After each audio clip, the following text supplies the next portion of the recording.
Mesdames, Messieurs, bonjour. Nous sommes en direct sur le plateau de TV Finance et nous ouvrons, il est l'heure d'ouvrir notre page politique avec notre invité François Asselineau. Et aujourd'hui, l'idée de notre rubrique, de notre émission, c'est avant tout de comprendre et d'expliquer quels sont les enjeux des élections législatives du 30 juin et du 7 juillet prochain.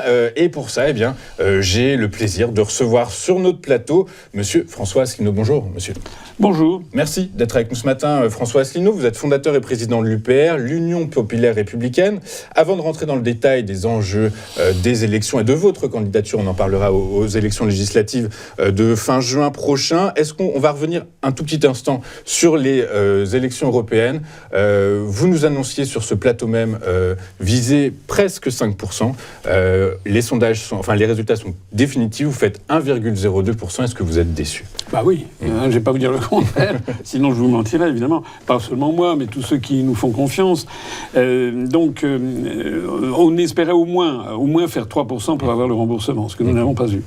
Alors, on a essayé de comprendre le pourquoi du comment.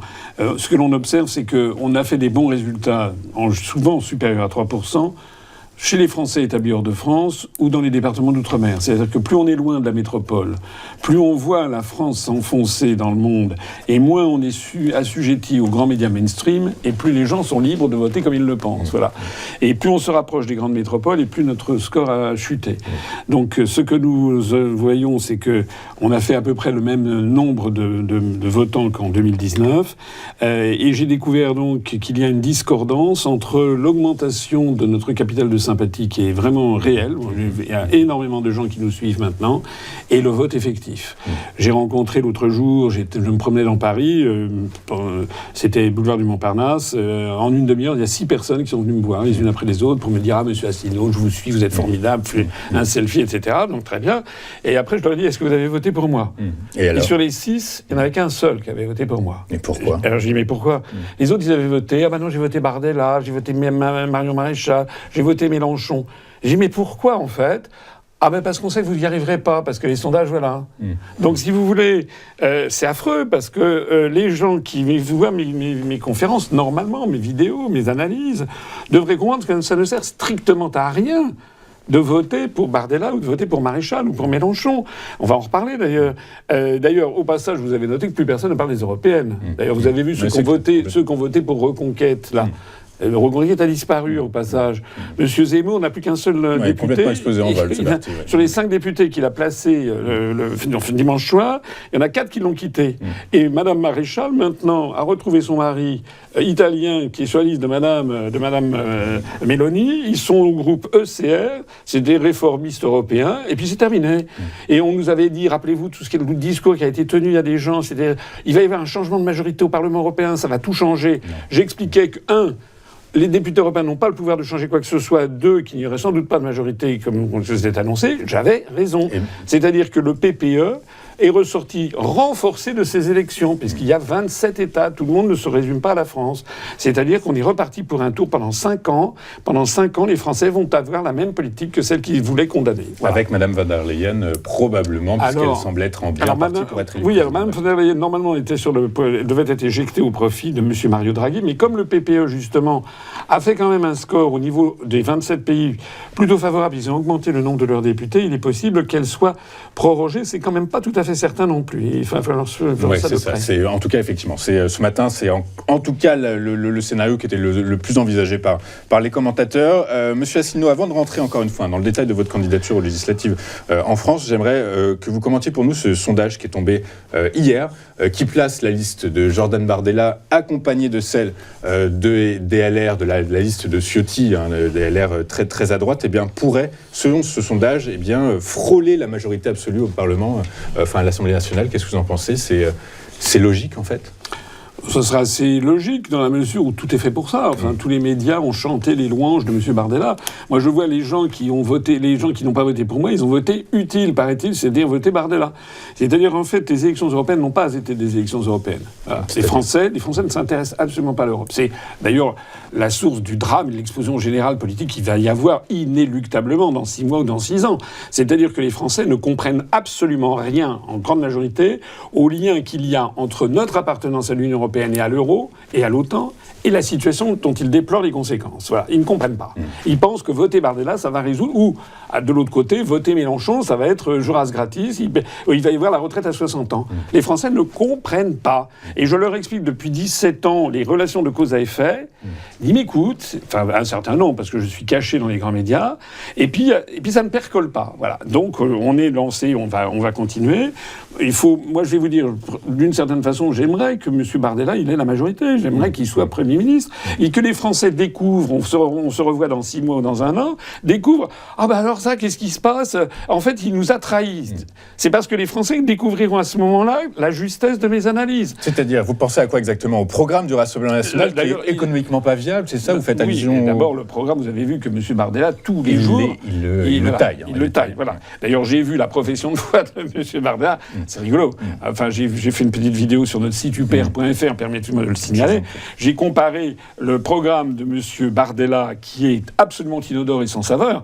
Sur les questions étrangères, ils mettent simplement « Nous défendrons les intérêts de la France en Europe ». C'est tout. Moi, ça a le mérite d'être dit. Oui, d'accord. Heureusement encore qu'ils ne disent pas le contraire. Mais bon, c'est tout. C'est-à-dire, il n'y a rien sur l'Ukraine, il n'y a rien sur le Moyen-Orient, il n'y a rien sur la construction européenne, il n'y a rien sur les élargissements à venir, il n'y a rien sur le fait que la France va être placée comment dirais-je, la Commission européenne, vous le savez, va lancer la procédure de déficit excessif contre la France. Il n'y a rien sur les interventions récentes de la BCE sur les marchés pour, vous savez, avec l'écart de rendement entre le 10 ans allemand et le 10 ans français. Voilà, exactement, pour limiter le spread. Mais tout ça, ce sont des sujets absolument fondamentaux qui sont cachés par Bardella et par le RN. Mais parce qu'ils ne savent pas y répondre, ils n'ont pas les compétences probablement, vous pensez ? Oui, on se pose la question de savoir par qui ils sont conseillés quand même. Oui, de toute façon, Bardella, tout le monde a compris que c'est une marionnette. Il n'a aucune compétence, ce monsieur. La seule chose qu'il a, si vous voulez, il pourrait être mannequin du Montaigne. Non, mais c'est ça en fait. Donc il lit des fiches qui sont préparées par McKinsey. Donc de toute façon, c'est rien. C'est une espèce de village Potemkin, si vous voulez, c'est-à-dire rien. Et de l'autre côté, chez Mélenchon, eux, ils ont au contraire un programme extrêmement détaillé, parce que justement, ils savent probablement que la chance qu'ils ont de gagner est très faible, et donc eux, ils en profitent, ils en rajoutent dans le communautarisme, dans le clientélisme, voilà. Donc ils promettent des choses, la retraite à 60 ans, le SMIC à 1 600 euros, etc. Tout ça, c'est très bien. Ils pourraient mettre aussi le SMIC à 2 500 euros et la retraite à 50 ans, ils pourraient le faire. Mais le problème, c'est qu'ils vont se heurter l'un comme l'autre, vont se heurter très très vite au réel. Le réel, il est là. Le réel est là. Donc, du coup, à force des choses, en fait, ce que vous nous dites, on y reviendra après, parce que je vais respecter le fil de ce qu'on en a prévu. On reviendra justement sur le parti de chacun des grands blocs qui émergent ou qui sont émergés depuis déjà quelques temps sur les élections législatives. Avant de rentrer dans ce détail-là, François Asselineau, depuis quelques jours, on a appris que vous êtes candidat dans la 11e circonscription des Français de l'étranger. Quelle est votre valeur ajoutée ? C'est une surprise de vous voir candidat dans cette zone-là qui est gigantesque, qui couvre toute l'Asie. 49 États, ça va de Saint-Pétersbourg aux îles Fidji et du détroit de Bering au détroit d'Ormuz. Nous avons été comme pratiquement tout le monde. Pas tout le monde, mais comme pratiquement tout le monde, nous avons été surpris par la dissolution.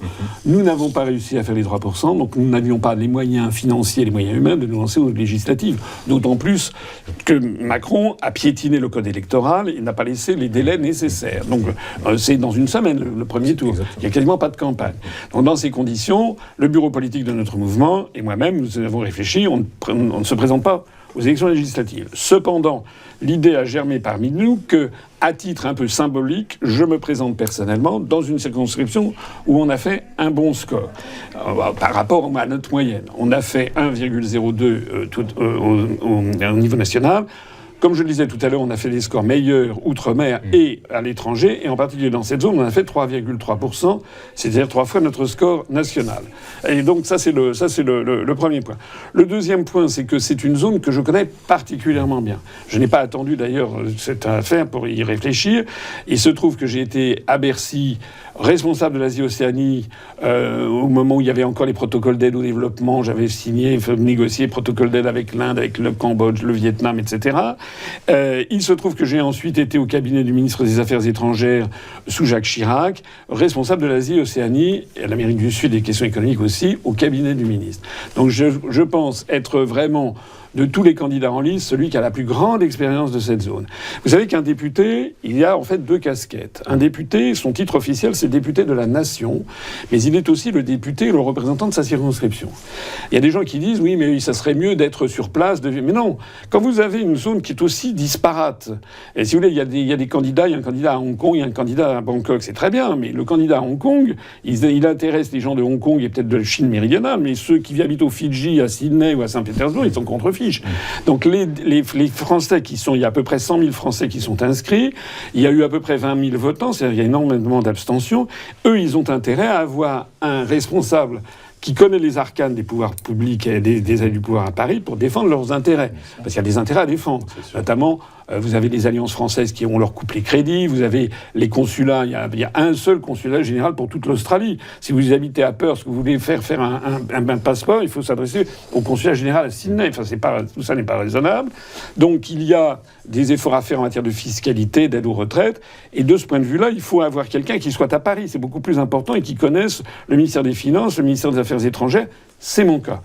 Et par ailleurs, un député, il est aussi député de la nation. Il participe à la confection de la politique nationale. Et j'essaye de faire valoir dans cette zone, je dis aux Français qui habitent dans cette zone que là, on est parti vers quoi ? On est parti pour avoir une assemblée législative où, encore une fois, il n'y aura pas un seul député qui proposera de sortir de l'Union européenne, de se libérer de l'euro, de se libérer de l'OTAN. C'est ce que je propose. Si je suis député, je serai le seul. Ça ne changera pas. Je ne pourrai pas, à moi tout seul, faire ça. Mais au moins imposer le débat. Et vous savez, quand vous vivez dans cette zone, vous voyez quoi, les Français qui vivent en Extrême-Orient, en Asie du Sud-Est ou en Australie ? Ils voient la France qui dégringole continuellement. Premièrement. Deuxièmement, quand vous vivez à Taïwan, à Hong Kong, à Singapour, en Corée, l'histoire qu'il faut être 450 millions pour peser dans le monde, pas du tout. Ils sont dans des pays qui ont des très forts taux de croissance, Singapour, c'est la moitié de l'Île-de-France. Eh bien, Singapour n'envisage pas de fusionner avec les 26 pays alentours. C'est pas vrai. Ils voient également les effets du Brexit. Quand vous êtes en Australie, vous voyez que le Royaume-Uni se porte très bien, merci pour eux, dans l'alliance avec l'Australie et les États-Unis. Rappelez-vous l'affaire des sous-marins. On sait que le Royaume-Uni vient de se hisser au 4e rang mondial des exportateurs de biens et de services devant la France. Et donc, lorsque vous êtes en Asie ou en Océanie, vous ne voyez pas du tout ce qu'on nous avait prédit, c'est-à-dire que le Royaume-Uni post-Brexit sombrerait. C'est le contraire qui est vrai. Ils voient que c'est la France qui est en train de disparaître. Alors, c'est pour ça que je m'adresse à ces Français. Vous savez que on a fait quand même des bons scores. On a eu des pointes à 7% au Cambodge, 6% en Thaïlande, 8% à Chiang Mai. Là où on a triomphé, si j'ose dire, c'est en Russie, puisque les Français de Russie, à Saint-Pétersbourg et à Moscou ont voté pour notre liste à 18%, j'espère qu'ils vont voter encore davantage, parce que je porterai aussi le discours qu'il est nécessaire d'avoir une Assemblée nationale représentant tous les Français qui veulent que la France arrête de fournir des armes et de l'argent à l'Ukraine et que nous soyons une force de paix et non pas une force qui jette de l'huile sur le feu. J'espère que là, il va y avoir de plus en plus de Français vivant en Russie ou en Biélorussie, où on a fait 11%, qui vont voter pour moi à cette occasion, qui ne votent surtout pas pour Bardella. Enfin, Bardella, il a dit il a repris tout le narratif otanien, il veut donner plus, il veut soutenir l'Ukraine, il veut donner plus d'argent, etc.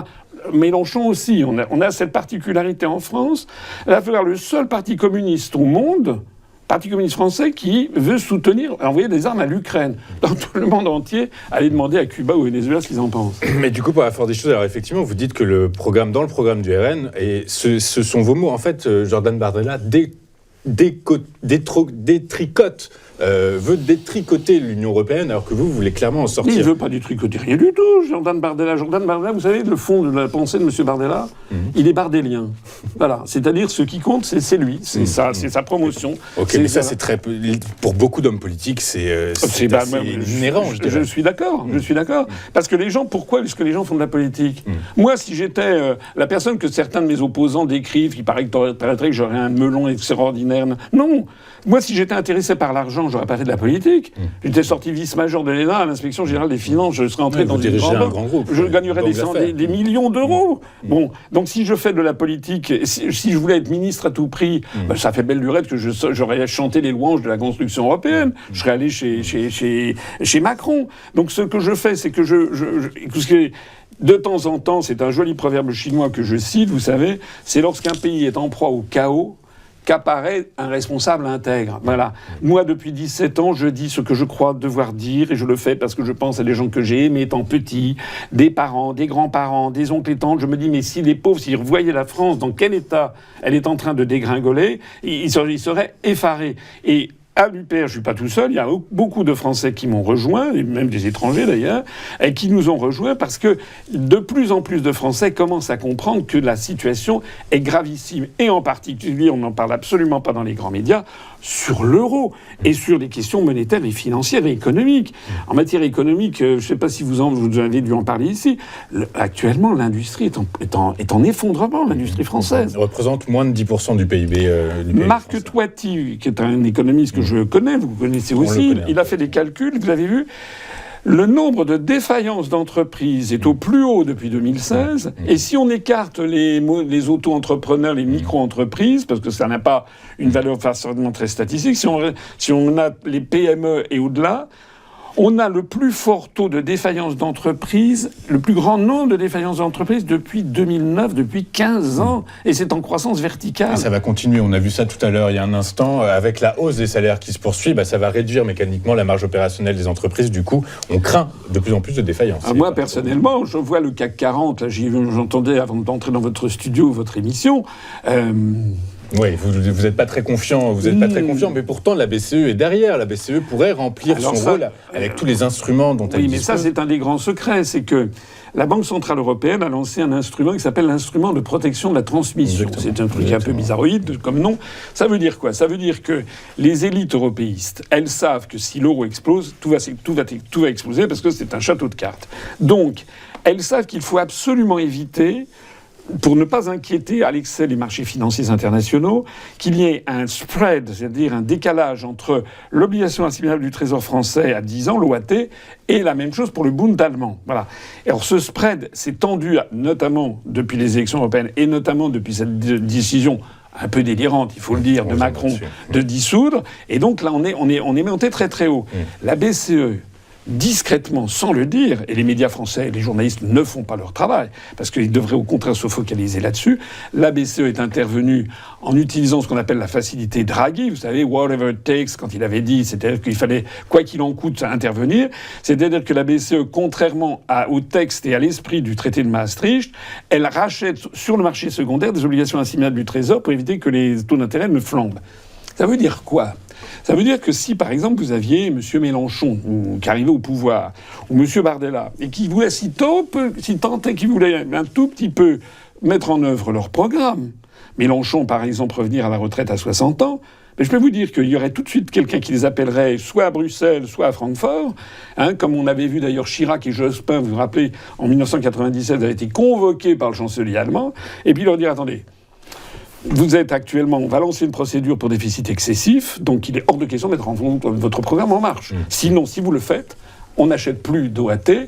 Ça veut dire que les taux d'intérêt explosent sur la France, et la France, d'un seul coup, est en cessation de paiement. C'est ça la vérité. C'est-à-dire qu'en fait, moi je vois des médias qui disent, alors quel est le programme sur les retraites ? Alors M. Bardella, c'est 62, 64, mais finalement, pourquoi d'ailleurs Bardella dit qu'il ne le mettrait pas en œuvre ?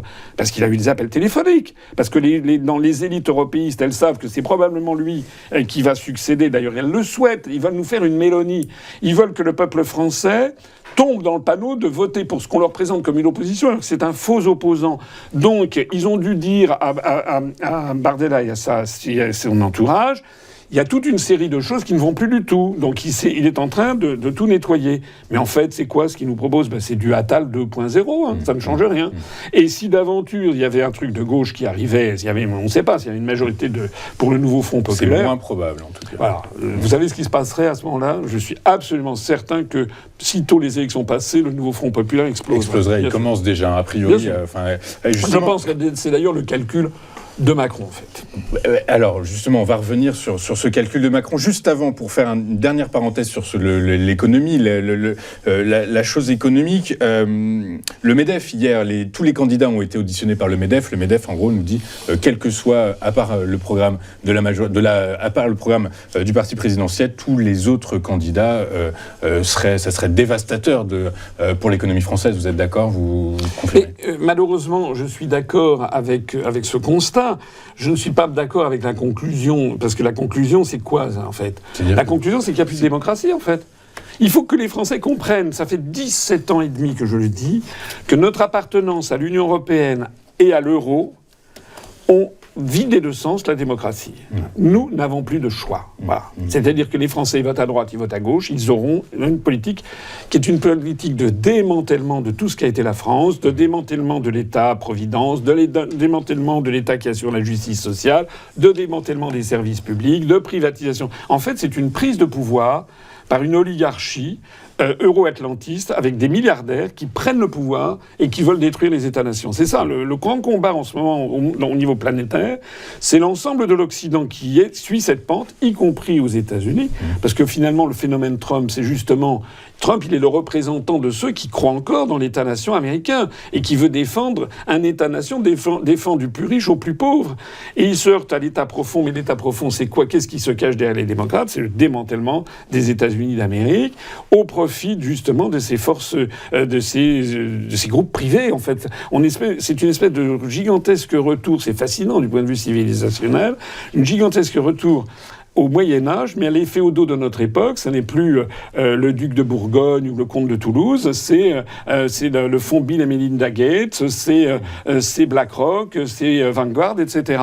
Et le grand débat, c'est ça, contre le reste de la planète, symbolisé par les BRICS+, qui, eux, veulent maintenir le principe du concert des États et des États-nations qui a émané de la guerre de 30 ans en 1648 avec les traités de Münster et d'Osnabrück, ce qu'on appelle les traités de Westphalie. Il est là le grand débat de notre époque. Voilà. Et malheureusement, en France, alors à part moi, Vox clamans in deserto, les médias n'en parlent pas. Actuellement, au lieu de parler de ces sujets fondamentaux, on parle tous les jours, soit des questions de transgenre, soit des questions d'antisémitisme. C'est dingue.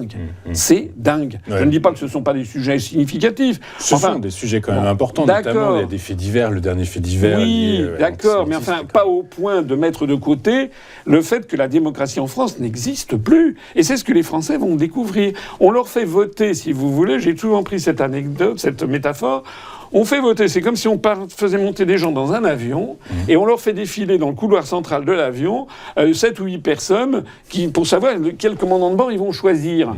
Alors c'est très bien, il y en a qui disent « Ah bah celui-là il est jeune, celui-là est plus expérimenté, ah bah ça c'est une femme, elle est plus sympathique à regarder, etc. » Et puis finalement ils élisent le commandant de bord, tout le monde met sa ceinture et puis le commandant de bord fait décoller l'avion et il suit le plan de vol que les gens n'ont pas choisi, qui est un Paris-Washington. Et bien c'est ça. C'est-à-dire que les Français, on leur fait choisir des gens qui n'ont plus le pouvoir, qui n'ont plus les manettes.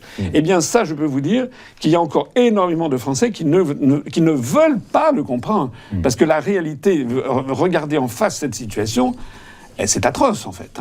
Donc c'est la volonté de ne pas savoir. La volonté de ne pas savoir. Monsieur Asselineau, il y a à peu près 1 ou 2 ans, vous êtes venu ici, chez nous, c'était lors des élections présidentielles du 2e tour, et un peu, je dirais, de façon un peu caustique, un peu poil à gratter, je vous ai posé la question de savoir de qui vous soutiendrez, pour qui vous alliez faire appel, pour qui vous alliez voter. Et eh bien, on a compris dans votre réponse qu'en tout cas, l'idée était de faire barrage à Emmanuel Macron. Le candidat en face, c'était Marine Le Pen. Est-ce que, selon vous, et j'ai la réponse, mais du coup, par la force des choses, on peut dire que vous êtes le candidat du Frexit depuis plus de 17 ans. Le Frexit, c'est pas une notion d'extrême droite. Non. D'ailleurs, il faut peut-être rassurer vos électeurs dans cet environnement qui est celui des législatives pour dire vous allez représenter les Français de l'étranger quand même par la force des choses. Du coup, il y a cette notion d'étranger. Le Frexit, c'est pas une notion d'extrême droite. Mais vous savez, quand on vit en Australie et qu'on voit le Brexit, ils savent bien que c'est pas un truc d'extrême droite.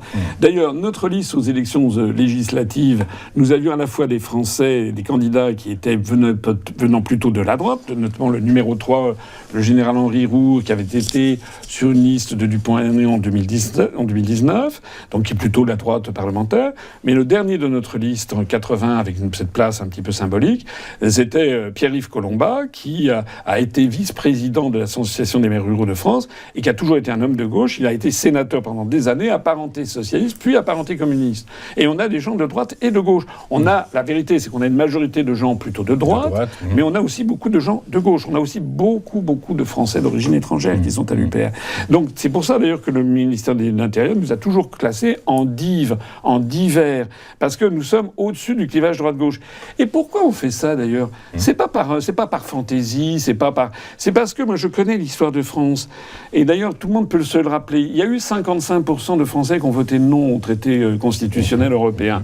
Et tous les sondages post-électoraux pour comprendre d'où venaient ces votes ont montré qu'il y avait sur les 55%, il y en avait 30 qui venaient de droite et d'extrême droite, si tant est qu'on appelle le Rassemblement national l'extrême droite, et il y en avait 25 qui venaient de gauche et d'extrême gauche. Voilà. Et donc, si on fait l'union des droites, comme certains le veulent, moi, je ne veux pas faire l'union des droites. C'est l'union des droites. Vous avez le RN, vous avez Ciotti, vous avez LR, vous avez Dupont-Aignan. Ils ne veulent pas sortir de l'Union européenne.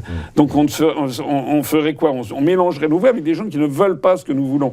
C'est pareil avec l'union des gauches. À l'union des gauches, ils ne veulent, la majorité des partis de gauche ne le veulent pas.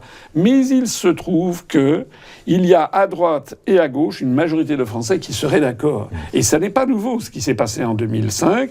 En fait, c'était exactement ce qui s'était passé pendant la résistance française, avec le programme du Conseil national de la résistance en 43-44, où il y avait De Gaulle n'était pas communiste, mais il avait créé le CNR avec une large partie du Parti communiste qui était fondamental pour avoir une majorité de Français pour se battre pour la résistance française.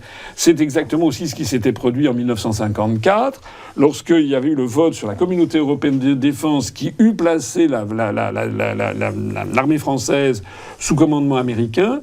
Il y avait eu une alliance de circonstances entre les gaullistes et les communistes, et qui avaient rejeté en 30 août 54 cette communauté européenne de défense. Donc nous, si notre mouvement il est comme il est, c'est justement parce que l'on sait que nous ne pourrons atteindre la majorité qu'à cette condition. Voilà. Est-ce que, on va revenir maintenant sur le sujet législatif, est-ce que Macron, selon vous, a perdu toute crédibilité politique au lendemain de son annonce de démission Écoutez, non, le problème, c'est qu'il y a beaucoup de gens qui se perdent dans conjecture. Qu'est-ce qu'il a voulu faire ? Pourquoi ci, pourquoi ça ? Je crois, moi j'ai fait une vidéo sur le sujet il y a 1 an et demi, je crois que Emmanuel Macron, il y a un véritable problème psychiatrique chez une personne. Non, mais c'est pas rigolo. Vous avez vu Maria Zakharova, la porte-parole du Kremlin, qui l'a dit publiquement. Dans l'ensemble des pays du monde, il y a quand même des gens qui se posent des questions. Et quand je vois qu'hier, c'est pas moi qui l'ai dit, c'est monsieur Édouard Philippe en personne qui a dit le président de la République a détruit sa majorité. Quand je vois que Bruno Le Maire fustige les collaborateurs de Macron en les traitant de cloportes, je me dis que la Macronie est quand même, ça va pas très fort. Et d'ailleurs, je vois aussi, puisqu'on parlait de la circonscription, la députée sortante dans cette 11e circonscription, c'est une macroniste, qui en 2017 et 2022 s'était affichée avec Macron. Là, c'est terminé. Là, d'un seul coup, Macron n'existe plus. Elle a fait sa profession de foi avec Gabriel Attal. Donc, ce qui montre au passage une certaine souplesse dans l'idéologie. En fait, Macron, c'est un champ de ruines. C'est-à-dire que, je parlais tout à l'heure, l'explosion des défaillances d'entreprises. Et si vous regardez dans tous les domaines de l'activité, c'est un désastre. Voilà. Et donc là, il y a quand même un certain nombre de personnes qui pensent qu'il va falloir faire sans lui. Alors la question, là, il s'est mis quand même dans une situation très difficile, parce que vous savez qu'il a dit sous l'Assemblée nationale... Certains disent c'est gaullien. Ce qui est gaullien, c'est d'avoir recours au peuple. Ça, c'est vrai. Mais De Gaulle, lorsqu'il avait dit sous l'Assemblée nationale en 62 ou en 68, il l'avait fait dans un contexte très particulier, où il avait le sentiment, qui s'est révélé exact avec les votes, il avait le sentiment qu'il y avait une grande majorité silencieuse des Français qui le soutenaient, et que ceux qui le critiquaient, et en fait... étaient minoritaires. C'était ce qui s'était passé en 68. Voilà. Le pays était bloqué, mais en fait... l'ensemble des campagnes françaises soutenaient fondamentalement De Gaulle. Il avait renversé la situation. Là, c'est pas le cas. Mais là, Macron dit sous l'Assemblée nationale, alors qu'il est au plus bas électoralement. Donc ça ne peut inciter que les Français qu'à redoubler leur vote. Donc c'est dément. Ce qui est d'autant plus dément, c'est qu'il a dit qu'il s'investirait personnellement et qu'il allait parler sans arrêt, mais il a perdu la raison. Ouais, mais de toute façon, beaucoup de sa garde rapprochée lui a dit de prendre un peu de recul quand même. Et oui, les gens n'en peuvent plus. Les gens n'en peuvent plus d'Emmanuel Macron, ça c'est sûr. Mais du coup, par la force des choses, quand on regarde les enjeux de ces élections législatives, par la force des choses, certains parlent de l'émergence d'un bloc central, d'un bloc... Finalement, c'est pas possible. Alors, ça va dépendre des résultats, parce qu'il y a la première hypothèse, le RN plus le LR Ciotti ont la majorité. Quasiment, d'après le dernier sondage. À ce moment-là, ça veut dire qu'ils ont plus de 287 députés. Il en faut au moins 288, 290. À ce moment-là, Ben à ce moment-là, il y aura normalement un gouvernement avec Bardella. Normalement. Mais c'est pas obligé, je le rappelle à nos téléspectateurs, hein, le président n'est pas obligé de choisir dans la majorité son Premier ministre. Voilà, mais bon. Ça s'est fait jusqu'à maintenant. Pratiquement, c'est en général le cas. D'ailleurs, d'autant plus, je pense que Macron aurait intérêt à ce que M. Bardella... Parce que, pour le flinguer en 2 ans, du coup. Écoutez, franchement, je suis désolé de le dire pour mon pays, mais il n'y a qu'en France qu'on peut imaginer, avec un pays qui est dans une situation aussi catastrophique que la France, qu'on va remettre les clés à un monsieur qui a 28 ans, dont je vous ai dit, la principale caractéristique, c'est qu'il est taillé pour être mannequin avenue Montaigne. Il n'a aucune compétence professionnelle, il n'a jamais participé à aucun sommet international. Il ne connaît absolument rien au fonctionnement de l'euro. Sur les questions européennes, quand il était député européen, il avait brillé par son absence. Il va faire quoi, en fait ? Il va être le jouet, évidemment, de forces qui sont au-dessus de lui. Voilà. Mais moi, je trouve que ça serait bien. Et c'est pas ça, le pari d'Emmanuel Macron n'est pas là, justement ? C'est possible. C'est possible. Mais ça, c'est la première hypothèse. Il y a, dans ce cas, d'ailleurs, une sous-hypothèse, c'est que je vois avec quand même inquiétude ce qui se passe à côté gauche de la scène de l'échiquier, où vous avez des trucs du style le syndicat de la magistrature et autres qui disent qu'ils entreront en rébellion contre... Ça c'est pas bien. Parce que là, ça veut dire qu'ils tiennent des propos qui sont séditieux. Que l'on apprécie ou que l'on n'apprécie pas le Rassemblement national, que l'on estime qu'il a été catapulté par les médias sur le devant de la scène, ce que je pense exact, pendant que nous étions complètement cachés, tout ça est exact. Mais il y a un moment à partir duquel, pour la paix civile, il faut respecter le verdict des urnes, quel qu'il soit. Et si on voit les professeurs, les syndicats de la magistrature, etc., qui commencent à dire qu'ils n'appliqueront pas les lois qui sont votées par la majorité, là, il y a véritablement un souci à se faire, d'autant plus que on va entrer en période des Jeux Olympiques. Donc, je ne sais pas où on va. Ça, c'est la première hypothèse. Et une autre hypothèse, c'est que le Rassemblement national fasse une percée, mais ils ont 88 députés actuellement. S'ils ont 200 députés, ça sera une formidable percée, mais ça sera encore loin du but. Ils peuvent très bien faire 200-210 députés, ce qui serait très bien, mais qui ne leur donnerait pas la majorité. Alors, de l'autre côté, c'est pareil pour le Front de gauche, dont je signale qu'il est en ascension en ce moment. Hein. Ils ont un programme extrêmement... comment dirais-je, clientéliste, etc. Ils ont un programme qui coûterait 280 milliards d'euros supplémentaires. Bon, alors qu'au même moment, on a des injonctions venant de Bruxelles. Et il est possible qu'ils fassent aussi un gros score. Et entre les deux, il est possible que le soir du deuxième tour, on ait en fait une assemblée divisée en 3 morceaux, avec le bloc RN LR Ciotti, le bloc Nouveau Front Populaire, et puis entre les deux, alors c'est là qu'intervient le discours, la petite musique qu'on entend en ce moment, sur le fameux bloc central. C'est ça, un Glucksmann qui se rapprocherait du parti présidentiel. Voilà. On pourrait très bien avoir, dès le c'est quoi le deuxième tour, c'est le 7 juillet. Dès le 9 ou le 10, on pourrait très bien voir que M. François Hollande, dont on voit bien que l'alliance avec Philippe Poutou est quand même une alliance de circonstance. Quand on voit que Glucksmann fait alliance avec LFI de Rima Hassan... Il a du mal. Ça va pas. Bon, c'est vraiment l'huile et le vinaigre. Bon. Donc, à mon avis, on peut très bien avoir le 8 ou le 10 saisissant n'importe quel fait divers qui pourrait apparaître, du style, par exemple, l'antisémitisme et autres, et d'un seul coup, vous avez brutalement une rupture de ce Front populaire, mais qui, à mon avis, est prévue, et qui irait débaucher des gens jusqu'à Xavier Bertrand, chez les LR. Donc, il y aurait l'émergence d'un bloc central. En tout cas, c'est ce pourquoi milite, comment il s'appelle, Édouard Philippe. Il passe son temps à dire ça. J'ai vu M. Bayrou. Et donc, au bout du compte, on pourrait finalement avoir la même chose que ce qu'on avait. C'est-à-dire aucun parti qui est la majorité absolue. Oui, mais avec un bloc central, si vous voulez, qui poursuivrait quoi ? Toujours la même politique, c'est celle de Bruxelles et de Francfort et de Washington. Donc on retombe toujours sur le même truc. Alors ça, c'est une des hypothèses qui est envisageable. Alors une autre hypothèse qui serait également envisageable, comme vous l'expliquez, l'émergence de 3 blocs, finalement par la force des choses, une majorité absolue qui serait dédiée à aucun de ces 3 blocs. synonyme pour Emmanuel Macron potentiellement de chaos. Certains constitutionnalistes, certains journalistes, certains commentateurs, certains hommes politiques brandissent le drapeau de l'article 16 de la Constitution. C'est un risque crédible selon vous? C'est une situation, c'est une probabilité qui existe dans ce Alors, c'est quoi l'article 16 pour les gens qui ne c'est ce qu'on appelle les pleins pouvoirs. Bon, faut regarder, dans l'article, il est question de pouvoirs exceptionnels. Cet article a été mis en œuvre une seule fois en 1962 au moment du putsch des généraux d'Alger. Si vous relisez cet article, il faut qu'il y ait à la fois une situation un petit peu grave, du style sur l'indépendance de la nation, etc., mais aussi il y a une deuxième circonstance, c'est qu'il faut qu'il y ait un blocage du fonctionnement normal des institutions. Alors, effectivement, il pourrait y avoir un blocage du fonctionnement normal des institutions si d'aventure il y avait des émeutes, s'il y avait un début de guerre civile en France. Tout peut arriver. Notamment s'il y avait moi, je n'en sais rien. Mais à ce moment-là, Macron peut lancer l'article 16, en effet, mais il doit avoir la consultation préalable du Premier ministre, des présidents des deux assemblées, du président du Conseil constitutionnel, et c'est pour 30 jours. Et au bout des 30 jours, les présidents de l'Assemblée nationale, les présidents des assemblées reprennent en quelque sorte l'initiative. Bon, moi je n'en sais rien. Je pense, si vous voulez, que Macron, encore une fois, ça va être utilisé qu'une seule fois par Charles de Gaulle. Macron, il est complètement discrédité. Macron, c'est quand même quelqu'un qui, aux européennes, sa liste a fait 14,5% avec 50% d'abstention. Ça veut dire, si vous y réfléchissez bien en nombre d'inscrits, il y a 92,5% des inscrits qui ont refusé d'aller voter pour Macron. Donc, il a un soutien populaire extraordinairement faible.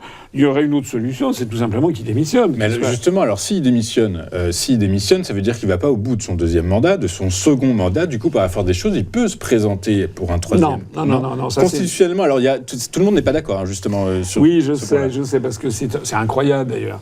C'est une disposition qui a été introduite sur Sarkozy. Avant, il n'y avait pas de limite au nombre de mandats.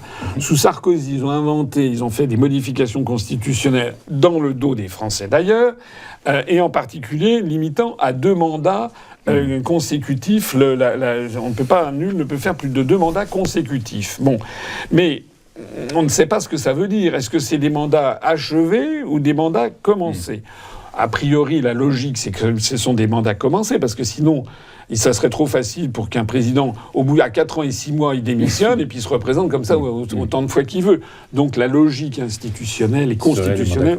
Voilà. Alors il y a un contre-exemple que certains évoquent, c'est le cas de la Polynésie française, mais dans la Polynésie française, c'est différent, parce que justement, dans le texte, il est bien précisé 2 mandats achevés, alors que dans notre texte, ça n'est pas précisé, donc il y a un accord général, je crois, des constitutionnalistes pour considérer que Macron ne peut pas se représenter une 3e fois consécutivement, ayant été élu 2 fois de suite.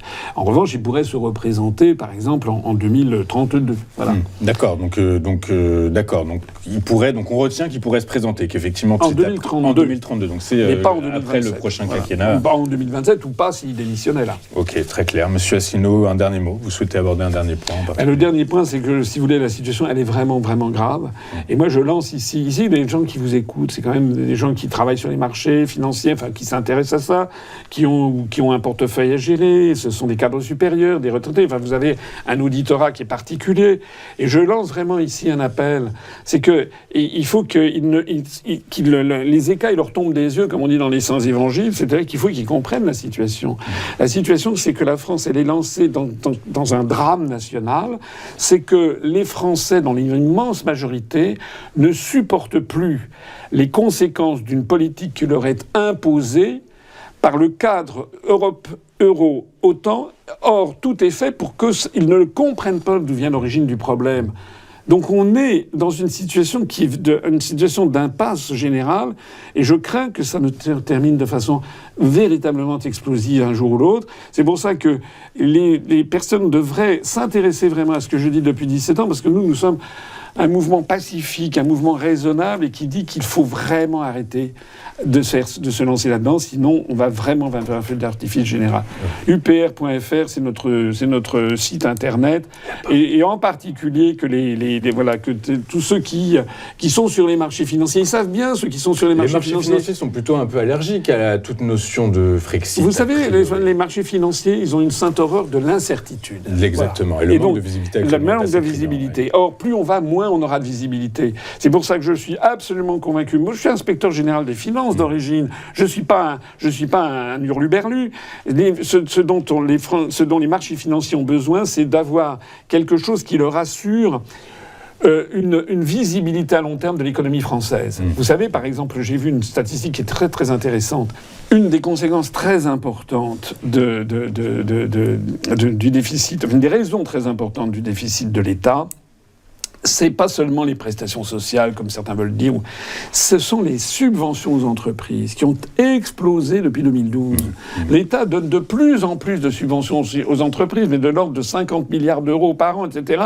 Et pourquoi ? Pour les maintenir à flot vis-à-vis de l'euro qui plombe notre économie. J'ai déjà expliqué tout à l'heure que le nombre d'entreprises qui sont en difficulté, en cessation de paiement, ne cesse d'exploser, mais il y a ça aussi.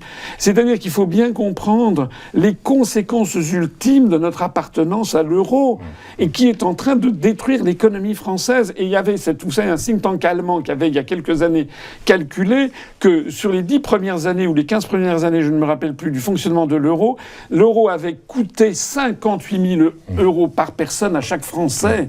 Donc, si nous, on propose de retrouver le franc, ça n'est pas par nostalgie, par ringardise, c'est parce que nous disons que c'est le seul viatique pour permettre que les Français retrouvent leur démocratie et retrouvent une industrialisation. Macron, ça fait des mois et des mois qu'il mouline en disant on va réindustrialiser la France. Il parvient au contraire. Il a un bel objectif, mais pourquoi ? Enfin, il faudrait que je m'adresse ici à toutes les personnes qui s'intéressent aux questions économiques et financières qui sont sur votre chaîne.